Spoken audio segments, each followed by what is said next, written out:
साथीहरु स्वागत छ तपाईहरुलाई एपी प्रोडक्सनमा र साथीहरु आजको यस भिडियोमा म तपाईहरुलाई देखाउन गइरहेको छु कि आफ्नो मोबाइलमा क्यूबिकल वालपेपरहरु कसरी लगाउने।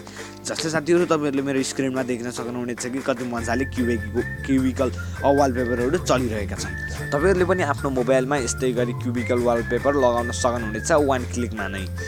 साथीहरु आउनुस् भिडियोलाई सुरु गरौँ। र साथीहरु भिडियो सुरु गर्नभन्दा अगाडि म तपाईहरुबाट सानो रिक्वेस्ट गर्न चाहन्छु, अहिलेसम्म पनि मेरो च्यानललाई सब्स्क्राइब गर्नुभएको छैन भने कृपया भिडियो भन्दा तलको रातो कलरको सब्स्क्राइब बटनमा क्लिक गरेर सब्स्क्राइब गरिदिनु होला। र यस्तै अरु टेक्नोलोजी रिलेटेड भिडियो हेर्नको लागि चाहिँ साइडमा रहेको बेल आइकनलाई पनि इनेबल राखिदिनु होला। ल त साथीहरु आउनुस् भिडियोलाई सुरु गरौँ। सर्वप्रथम त तपाईहरुले चाहिँ एउटा एप्स डाउनलोड गर्नुपर्ने हुन्छ। तल डिस्क्रिप्सनमा गएर त्यहाँ हेर्नुभयो भने लिंक भेटाउनुहुन्छ, त्यहाँबाट डाउनलोड गर्नु होला। र डाउनलोड गरेर ओपन गरिसकेपछि चाहिँ तपाईहरुको अगाडि एउटा यस्तो इन्टरफेस खुलेर आउँछ, photo frame cube live wallpaper. र साथीहरु तपाईहरु सर्वप्रथम के गर्नुपर्छ भने आफूले चाहिँ स्टेप 1 मा गएर हेर्नुभयो भने चाहिँ आफूलाई मनपर्ने वालपेपरहरु यहाँ पाउनुहुन्छ। यहाँ एउटा सिलेक्ट गर्नुहोस्।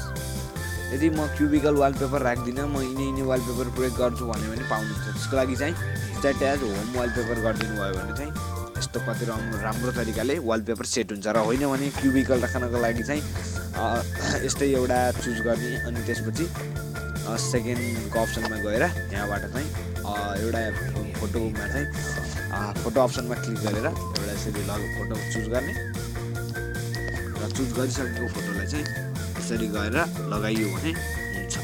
तपाईहरुले हेर्न सक्नुहुनेछ मैले कति राम्रो तरिकाले फोटोहरु मिलाएर राखेको छु र आफ्नो वालपेपर कस्तो बस्यो भनेर प्रिभ्यू पनि हेर्न सक्नुहुनेछ। र साथीहरु पछाडी चलिरहेको यो ब्याकग्राउन्ड पनि तपाईहरुले चेन्ज गर्न सक्नुहुनेछ एकदमै सजिलो तरिकाबाट। यहाँ मध्ये कुनै एउटा ब्याकग्राउन्ड रोज्नुस्, रोजिसकेको ब्याकग्राउन्डलाई चाहिँ सेट एज क्यूबिकल गरिदिनु भयो भने हुन्छ। जस्तै साथीहरु म तपाईहरुलाई एउटा गरेर देखाउँछु। जस्तै यो भयो भने यसलाई सेट एज क्यूबिकलमा क्लिक गरिदिनुहोस्।